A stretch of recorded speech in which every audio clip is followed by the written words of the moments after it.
The ghost of Jeffrey Epstein continues to haunt the corridors of power.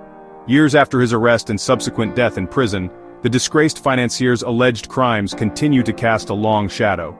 At the heart of the renewed scrutiny is a list.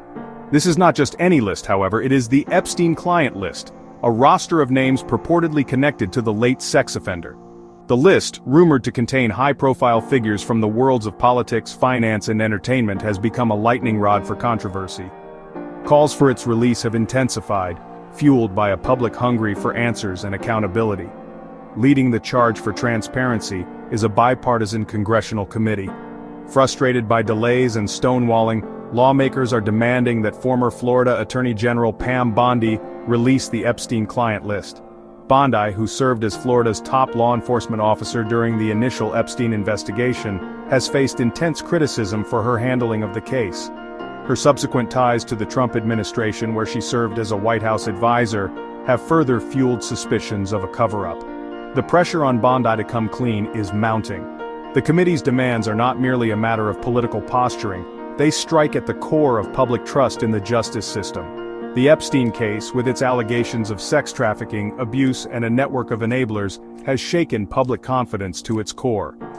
The possibility that powerful individuals may have escaped accountability due to their wealth or connections is deeply troubling.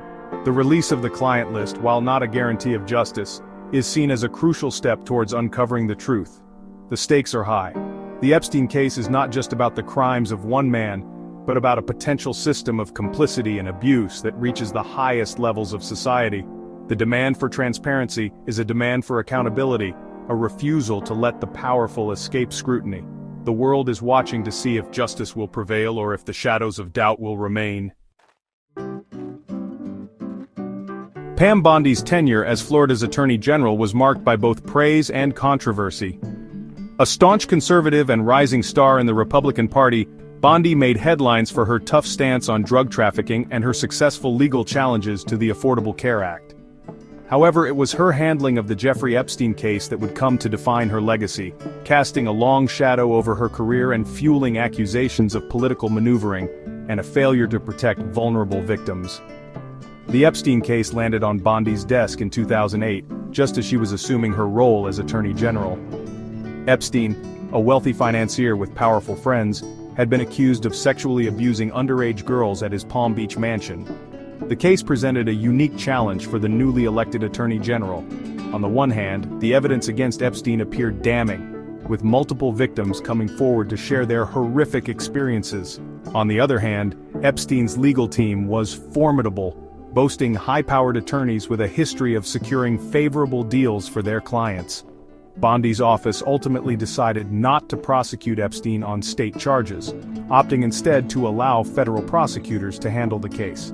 This decision, while presented as a matter of prosecutorial discretion, raised eyebrows at the time and has since become a focal point of criticism.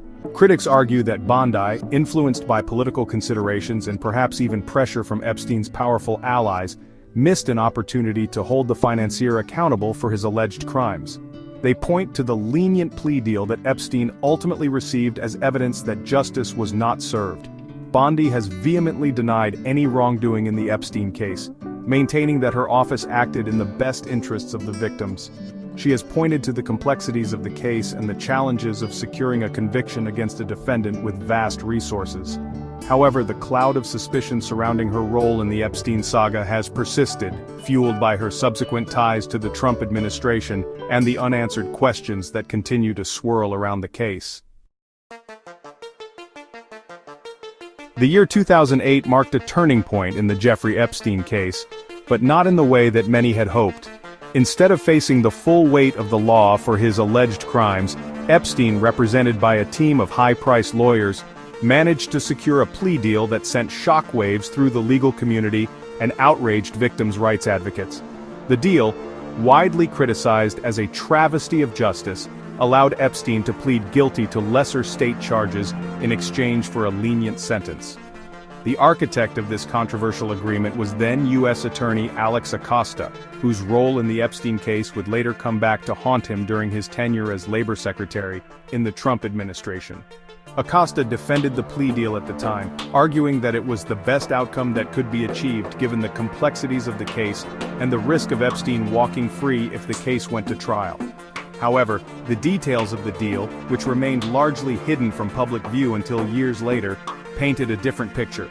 Epstein, despite facing a slew of accusations from multiple victims, ultimately pleaded guilty to 2 state felony charges of solicitation of prostitution and procuring a person under 18 for prostitution. The deal allowed him to avoid federal charges, which carried significantly harsher penalties, and limited his jail time to just 13 months. Moreover, the agreement included a provision that kept the details of the plea deal secret from Epstein's victims, denying them the opportunity to confront their abuser in court or to challenge the terms of his punishment. The 2008 plea deal, shrouded in secrecy and widely perceived as a slap on the wrist for a powerful predator, left a bitter taste in the mouths of Epstein's victims and fueled a deep sense of mistrust in the justice system. It also raised troubling questions about the role of wealth and influence in shaping legal outcomes. The deal, far from closing the book on the Epstein saga, served as a prologue to a new chapter of scrutiny, outrage, and demands for accountability.